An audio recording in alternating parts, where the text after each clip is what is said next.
Entramos finalmente no segundo ciclo. Segundo ciclo, os orixás e a vida humana, pura e autocura budista, vitalidade e juventude. Temos 3 orixás que atuam nesse ciclo com bastante intensidade, né? Primeiro, Oxóssi, o caçador em busca do provimento e da independência. Após os 14 anos, Oxóssi começa a atuar com intensidade.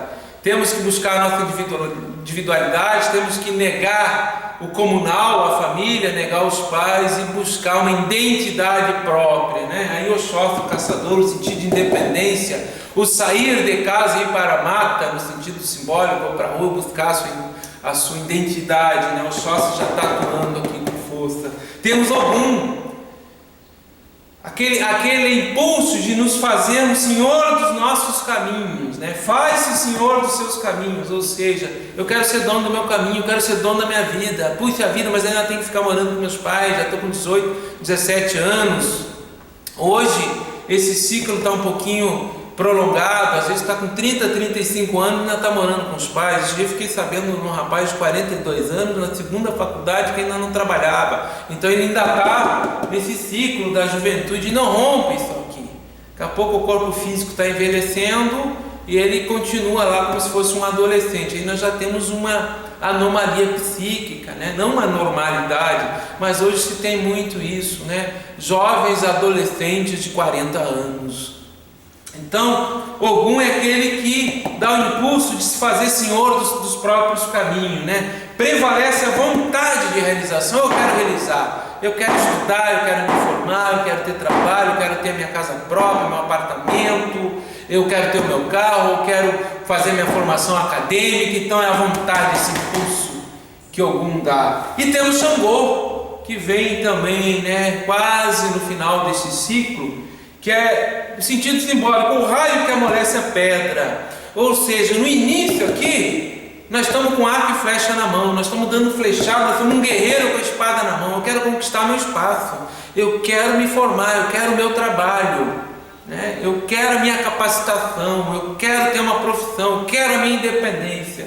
Mas muitos conflitos vêm, que a vida nos apresenta, que muitas vezes nós não tivemos em casa.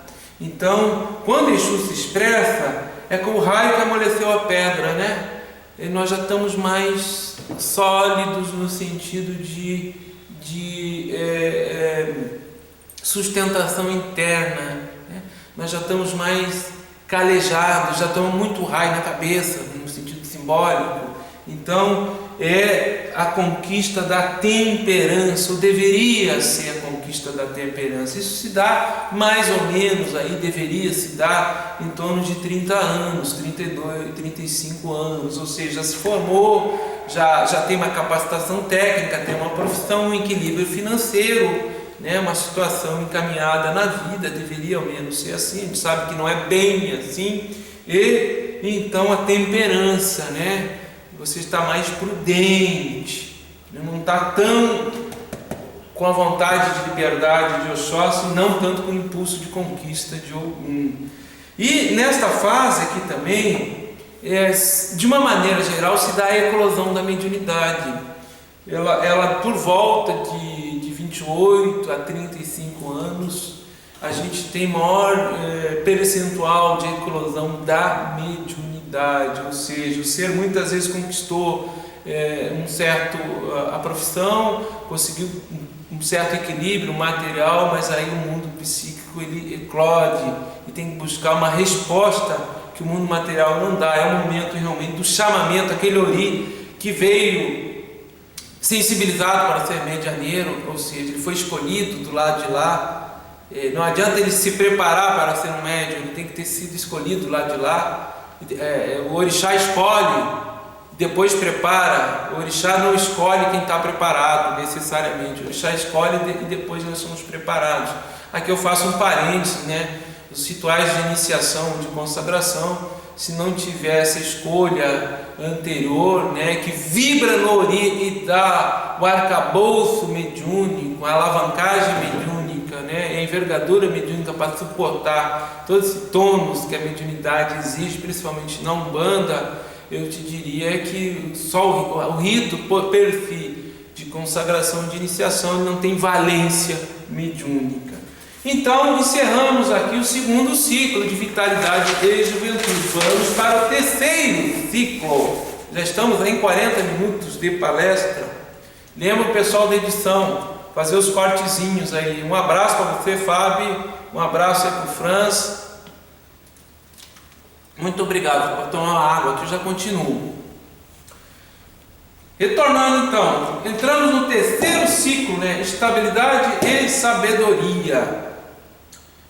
Terceiro ciclo da nossa existência. Deveria ser para estabilidade e sabedoria. O orixá que rege, que atua com uma intensidade, o pai de todos, Oxalá, maturidade, o mundo íntimo psíquico consolidado, ou seja, o pai de todos. Eu já me fiz pai, ou já me fiz mãe, aqui no sentido pai e mãe, né? Iemanjá também atuaria aqui, a grande mãe, mas no caso aqui tem a ver com Oxalá.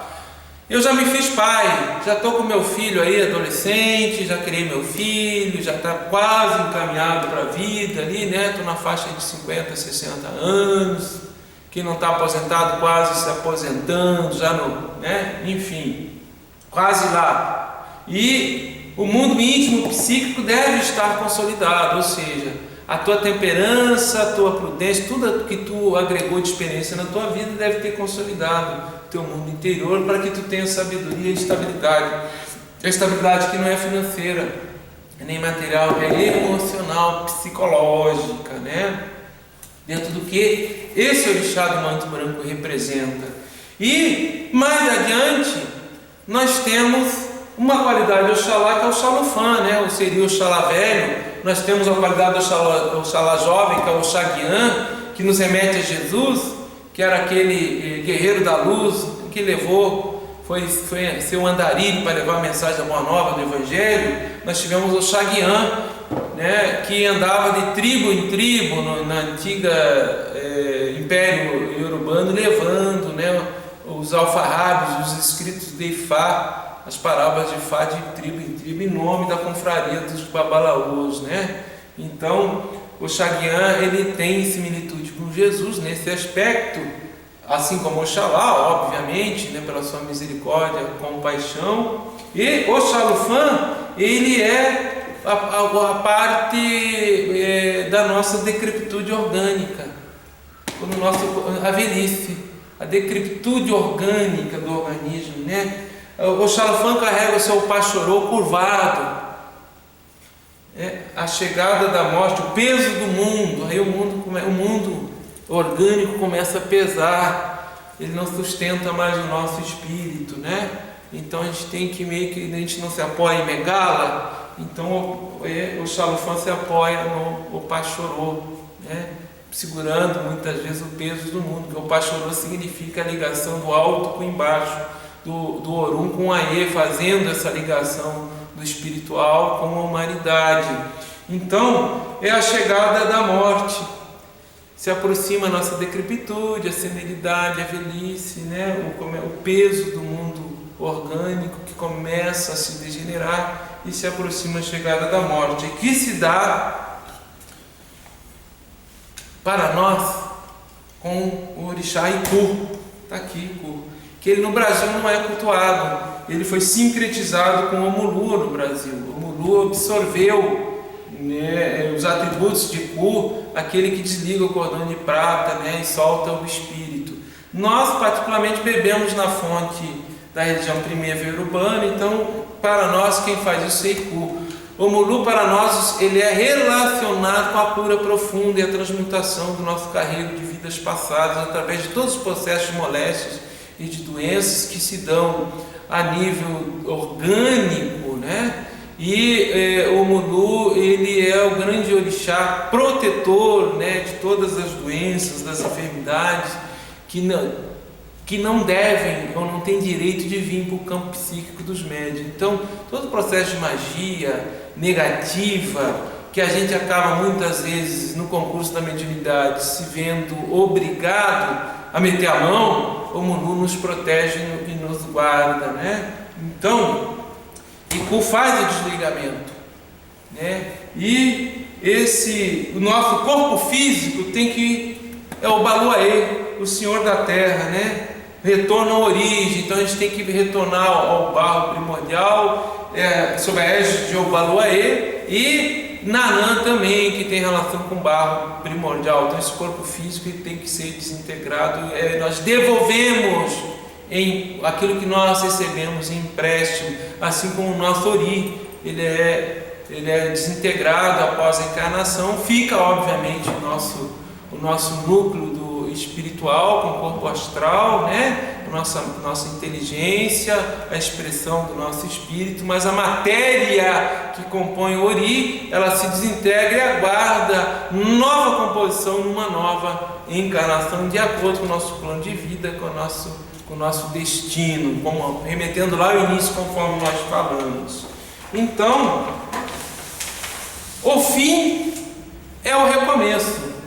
Desencarnou, voltou por né? O fim é o recomeço, né? Esse espírito, né, volta ao plano espiritual. Plano espiritual esse, no conceito Nagô de Orum, nós temos 9 subplanos vibratórios. Sabemos que o plano astral tem subplanos vibratórios. O fato de retornarmos ao Orum não quer dizer que nós vamos para um lugar bom. Depende da concepção do nosso plano de vida, se nós formos bem-sucedidos, né, o que nós agregamos de bom caráter, de ética, dentro daquilo que nos foi dado enquanto destino, quando nós recebemos a cabaça da nossa existência, lá que foi o útero, lá no início. Então, nós vamos ir para um plano bom ou não, né, ou vamos ficar aqui em terra, por aqui. Bom, não sabemos, não podemos esmiuçar isso aqui é individual de cada consciência. O que a gente sabe é que no momento do desencarne, né, junto com o Iku, Inhaçã atua. O último sopro, a Senhora dos Ventos, né, o último sopro, o encaminhamento do Egum. Não confundir Egum com Quiumba. Preto Velho é Egum, Caboclo é Egum. Nossos ancestrais de luz são Eguns. São espíritos, né, amorosos, benfeitores que nos acompanham, que estão conosco.